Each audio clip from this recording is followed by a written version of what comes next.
खबरों का lunch box. नमस्कार, रेडियो मणिनाइन पर आपका बहुत बहुत स्वागत है। मैं हूं आपके साथ अभिषेक गुप्ता और आप सुन रहे हैं खबरों का लंच बॉक्स। कौन सी कंपनी 40,000 लोगों को देने जा रही नौकरी? बासमती चावल के एक्सपोर्ट पर सरकार ने क्या किया बड़ा ऐलान? आरबीआई ने किन 3 बैंकों पर लगाया जुर्माना? बताएंगे आपको। और इसके अलावा भी होंगी बिजनेस और पर्सनल फाइनेंस से जुड़ी कई और बड़ी खबरें। तो चलिए खोलते हैं खबरों का लंच बॉक्स। तो लंच बॉक्स के पहले डिब्बे में नौकरी तलाश रहे लोगों के लिए बढ़िया खबर है। टाटा कंसल्टेंसी सर्विसेज यानी कि टीसीएस ने 40,000 वैकेंसी की घोषणा की है। टीसीएस के सीईओ एन गणपति सुब्रमण्यम ने कहा कि कंपनी चालू वित्त वर्ष में 40,000 कैंपस भर्तियों को नियुक्त करने की योजना बना रही है। उन्होंने बताया कि हम आमतौर पर 35,000 से 40,000 लोगों को हायर करते हैं और ये योजना इस साल भी बरकरार रहेगी। कोई बड़े पैमाने पर छंटनी नहीं होगी। 14 अक्टूबर को जारी एक आधिकारिक आदेश के अनुसार बासमती चावल के एक्सपोर्ट पर लगाया गया फ्लोर प्राइस या मिनिमम एक्सपोर्ट प्राइस जारी रहेगा। बासमती चावल एक्सपोर्ट के लिए मिनिमम एक्सपोर्ट प्राइस $1,200 प्रति टन बनी रहेगी। खबरों के अनुसार एक्सपोर्टर्स को उम्मीद थी कि सरकार एमईपी को $850 प्रति टन तक कम कर सकती है ताकि मिल मालिकों और ट्रेडर्स को चावल ग्रेड भेजने में मदद मिल सके। केंद्र सरकार ने एक अहम फैसला लेते हुए राष्ट्रीय राजमार्ग परियोजना का ठेका खत्म होने के बाद भी 100% टोल टैक्स लेने का फैसला किया है। इसके अलावा इन टोल कंपनियों को प्रति वर्ष टैक्स में थोक मूल्य सूचकांक यानी कि WPI के अनुपात टैक्स की दरें बढ़ाने का अधिकार होगा। वर्तमान व्यवस्था में राजमार्ग परियोजना का ठेका खत्म होने के बाद टोल टैक्स की दरों में 40% की कमी कर दी जाती है, लेकिन अब सड़क यात्रियों को यह रियायत नहीं मिलेगी। घरों की कीमतें लगातार बढ़ रही हैं और जो ताजा रिपोर्ट आई है उससे ये बात बिल्कुल साबित होती है। अप्रैल जून तिमाही में आवास की कीमतों में बढ़ोतरी के लिहाज से मुंबई वर्ल्ड लेवल पर 19वें और बेंगलुरु 22वें स्थान पर पहुंच गया है। नाइट फ्रैंक इंडिया ने शुक्रवार को एक रिपोर्ट में यह जानकारी दी। पिछले साल की समान अवधि में मुंबई 95वें स्थान जबकि बेंगलुरु 77वें स्थान पर था।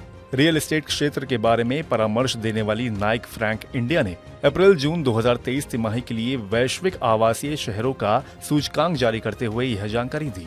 इसके मुताबिक दुनिया के 107 शहरों में सामूहिक स्तर पर एवरेज प्राइस राइज 1.7% रही, जबकि एक साल पहले की समान तिमाही में औसत कीमतें 11.7% बढ़ी थी।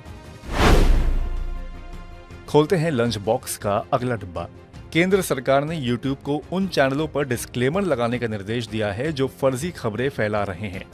बिजनेस स्टैंडर्ड में छपी खबर के अनुसार उन्होंने कहा कि यह पहल ऐसे समय पे की गई है जब कुछ महीने पहले ही सरकार द्वारा तथ्यों की जांच के लिए एक इकाई स्थापित करने की योजना पर सेंसरशिप की आशंका की वजह से विवाद खड़ा हो गया था। भारतीय रिजर्व बैंक के गवर्नर शशिकांत दास को मोरक्को के माराकेश शहर में global finance central banker cards 2023 में A+ रैंक से सम्मानित किया गया है। ये सम्मान केंद्रीय बैंकों के गवर्नरों को उनके बेहतर प्रदर्शन के लिए दिया जाता है। आरबीआई ने सोशल मीडिया X पर आरबीआई गवर्नर की पुरस्कार लेते तस्वीर के साथ ये जानकारी साझा की है। लंच बॉक्स में अगली खबर भी आरबीआई से जुड़ी है। आरबीआई ने बजाज फाइनेंस, आरबीएल बैंक और यूनियन बैंक ऑफ इंडिया पर जुर्माना लगाया है। आरबीआई ने बताया कि इन तीनों बैंकों ने निर्देशों का पालन नहीं किया, जिस वजह से इन पर जुर्माना लगाया गया है। केंद्रीय बैंक के अनुसार आरबीआई ने बजाज फाइनेंस पर 8.5 लाख रुपए, यूनियन बैंक ऑफ इंडिया पर 1 करोड़ रुपए और आरबीएल बैंक पर 64 लाख रुपए का जुर्माना लगाया है।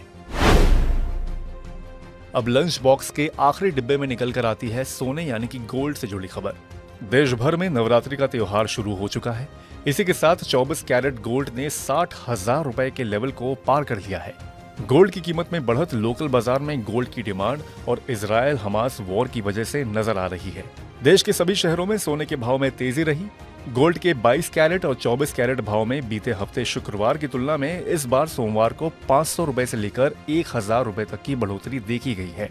22 कैरेट गोल्ड का रेट 55,000 रुपए और 24 कैरेट गोल्ड का रेट 60,100 रुपए के ऊपर ही कारोबार कर रहा है।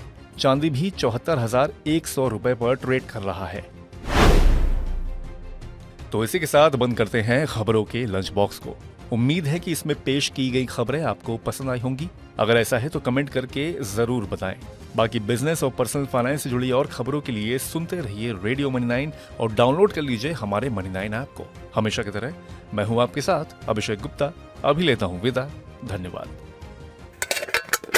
खबरों का लंच बॉक्स।